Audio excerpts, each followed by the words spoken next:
Capítulo 443. O visitante era um homem com um uniforme verde escuro de carteiro. Ele sorriu para Klein de maneira bajuladora. Você é o Sr. Sherlock Moriarty? Ele perguntou. Sim. Klein podia adivinhar vagamente o propósito da visita da outra pessoa. O visitante ergueu a mão direita e entregou um objeto do tamanho da palma da mão envolto em camadas de gaze preta. Por favor, assine e aceite seu pacote. Klein revelou deliberadamente suas dúvidas. Você não deveria me dar um recibo e me deixar ir ao correio correspondente para a coleta? O sistema postal do Reino Loen era uma réplica perfeita do sistema em Tis, e até mesmo as falhas foram copiadas de forma bastante significativa. Qualquer coisa que não pudesse ser colocada diretamente na caixa de correio, não importando o que fosse, receberia apenas um talão de cobrança do carteiro, fazendo com que o destinatário tivesse o trabalho de recolhê-lo ele mesmo.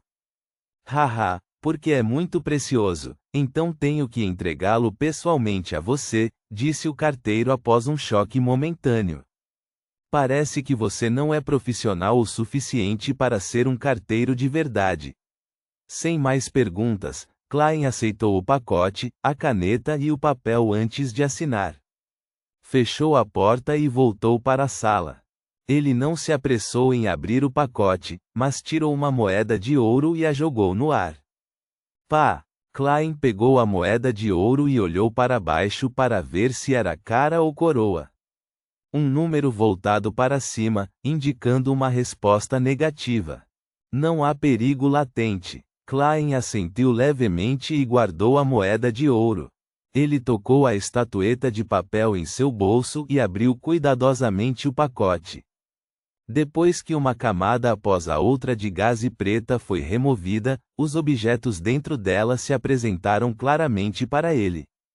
Era um relógio de bolso de cor dourada clara, elegantemente estampado, um lenço manchado de sangue vermelho escuro, 7 ou 8 fios de cabelo castanhos curtos e encaracolados amarrados juntos, e uma pilha de notas. Os pertences de Tallinn, seu cabelo, seu sangue e seus registros diários estão todos presentes. Príncipe Edessac com certeza é um homem muito eficiente. Nem é noite. Klein olhou para os itens na mesinha de centro e de repente sentiu que havia muitas pessoas olhando para ele naquele exato momento. Uma antiga família de anjos com uma herança de mais de 2000 anos definitivamente teria um passado inimaginável. Estar envolvido com os conflitos internos da família real possibilita que eu seja pulverizado a qualquer momento e em qualquer lugar. Talvez eu já esteja sendo monitorado agora. Tenho que parecer medíocre e inútil o suficiente para garantir minha segurança. Klein já havia decidido o que fazer, então levou seu tempo verificando o relógio de bolso, lenço e cabelo. Durante esse processo, sua intuição espiritual não lhe deu nenhum aviso, nem o impediu de tentar a adivinhação. Depois de entender melhor a situação, Klein pegou a carta, pegou uma caneta e escreveu sua frase de adivinhação. A verdadeira causa da morte de Tallinn Dumont. Ele agiu com grande decoro e equilíbrio, como se não sentisse que estava sendo monitorado naquele exato momento. Pegando o cabelo encaracolado e o lenço, Klein entoou a sentença de adivinhação enquanto se recostava no encosto do sofá. Seus olhos se tornaram profundos quando ele entrou em cogitação. Depois de repetir 7 vezes, ele voltou ao mundo dos sonhos e viu o familiar saguão do Clube Kelag. E então ele viu Tallinn Dumont apertar seu coração, seu rosto contorcido novamente. Esta revelação mostra que Tallinn morreu de uma súbita doença cardíaca. Klein abriu os olhos e murmurou baixinho para si mesmo. Ele franziu a testa, com uma expressão intrigada, confusa e pensativa. Tentou várias declarações de adivinhação diferentes e obteve o mesmo resultado. Ele se levantou e andou de um lado para o outro várias vezes. Seu um soco na própria cabeça, como se estivesse com raiva por não ser bom o suficiente para ajudar o amigo ou descobrir quem era o culpado.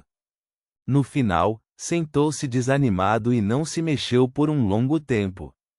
No quarto escuro, ele era como a silhueta de uma estátua de pedra. Isso deve ser o suficiente.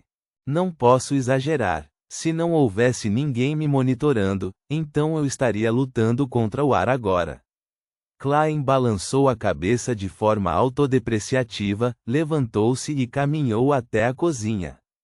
Depois do jantar, pareceu se animar novamente antes de ler a pilha de anotações cuidadosamente, incluindo o que Tallinn havia feito e quem ele conheceu no dia e nos dias anteriores à sua morte. Casa, mansão da Rosa Vermelha, Clube Kelag, mansão do Visconde Conrad. Não há nada fora do comum nisso. Klein pegou um lápis apontado e desenhou círculos, marcando os lugares que visitaria e os alvos sobre os quais faria perguntas nos próximos dias. Depois de fazer tudo isso, ele soltou um longo suspiro. Sem confiança, ele arrumou suas coisas, lavou-se e foi para a cama. No meio da noite, quando a lua vermelha estava escondida por camadas de nuvens, Klein de repente abriu os olhos e acordou. Ele saiu da cama, abriu a porta lentamente e foi para o banheiro ao lado, escondendo-se com um substituto de estatueta de papel no processo. Andando 4 passos no sentido anti-horário, ele chegou acima da névoa cinzenta e sentou-se no assento que pertencia ao louco. Seus olhos ficaram claros, não mais desanimados e pessimistas. Logo depois, Klein tirou o lenço manchado de sangue de um bolso escondido em seu pijama feito de roupas velhas.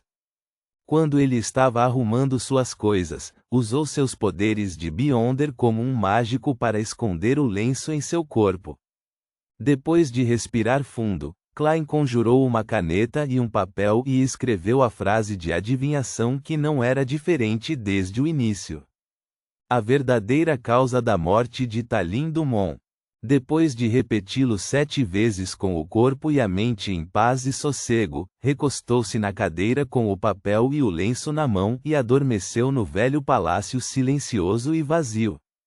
Em um mundo cinza, separado e ilusório, Klein viu uma cena completamente diferente de antes.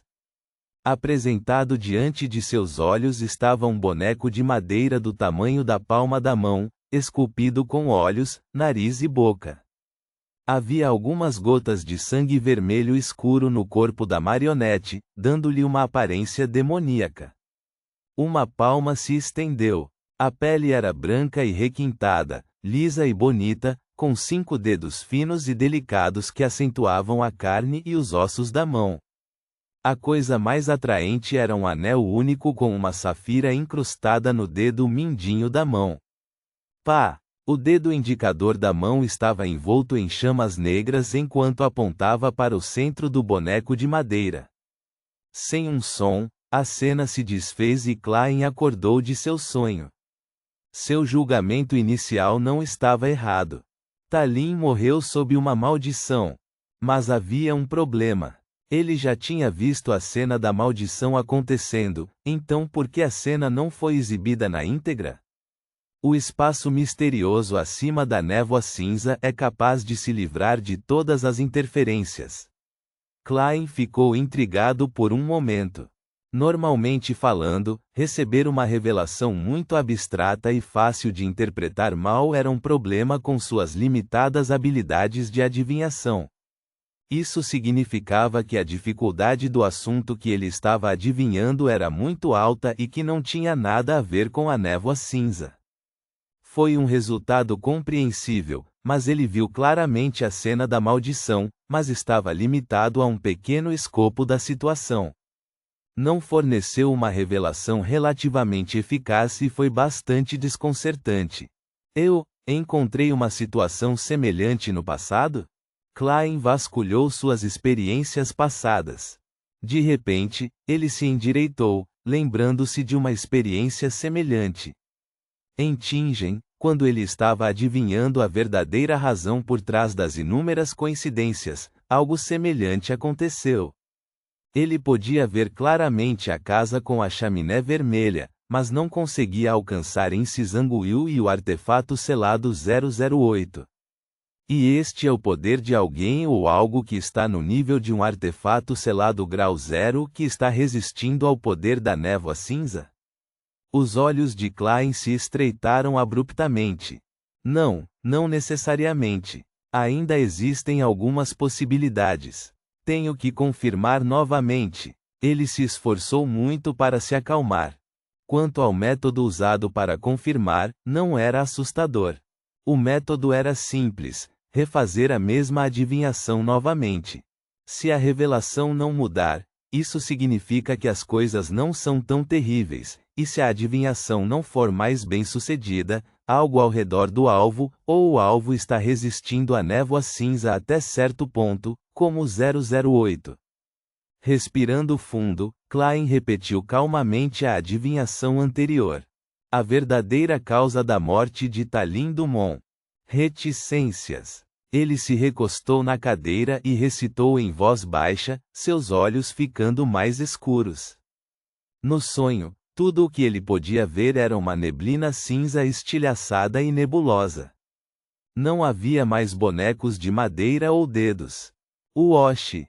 Klein endireitou as costas, sua expressão anormalmente grave. No que Talin se envolveu? Ele franziu a testa enquanto murmurava para si mesmo. Não há dúvida sobre o que devo fazer a seguir. É ser passivo e superficial. Primeiro vou mentir para o príncipe Edessac antes de dizer a ele que sou incapaz de descobrir a verdade. Este mundo é realmente assustador. Apenas o menor descuido me faria entrar em contato com algo extremamente aterrorizante. Klein suspirou. Sem ousar ficar mais tempo, voltou rapidamente ao banheiro do mundo real. Reticências. Terça-feira, 9 horas, no cemitério da Coroa. Klein ficou no meio da multidão, vestindo uma camisa preta, colete preto e um casaco preto enquanto carregava algumas flores frescas que comprou por 12 soles. Ele olhou gravemente para o caixão de Talin Dumont sendo carregado, teve sua alma purificada e foi enterrado pouco a pouco na terra. Durante esse processo, os olhos da mãe de Talin ficaram vermelhos e inchados. Ela quis falar algumas vezes, mas não conseguia encontrar sua voz. O cabelo de seu pai era grisalho e sua expressão era abatida.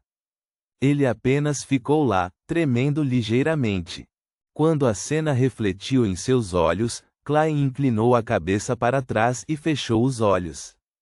Ele esperou até que os enlutados fossem embora antes de se aproximar, curvar-se e colocar as flores brancas em cima das outras.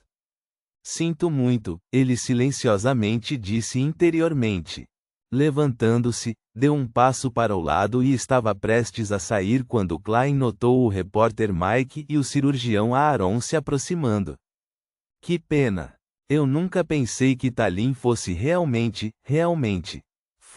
A expressão de Mike era de dor, pois ele não conseguia terminar a frase. Aaron, que estava sempre com frio, tirou os óculos e enxugou os cantos dos olhos. Ele suspirou e disse: ele é um cara caloroso. Ele não deveria ter acabado assim. Sim, ele poderia ter se livrado da má reputação de seu avô, repetiu Klein. Nesse momento, ele viu uma figura feminina em um vestido preto grosso com um véu cobrindo o rosto caminhar até o túmulo de Talin. Ela também carregava um buquê de flores brancas. Klein desviou o olhar, sem prestar muita atenção, apenas observando com o canto do olho. A mulher abaixou-se para soltar a flor, revelando a palma da mão esquerda, que estava coberta por uma luva de gaze preta.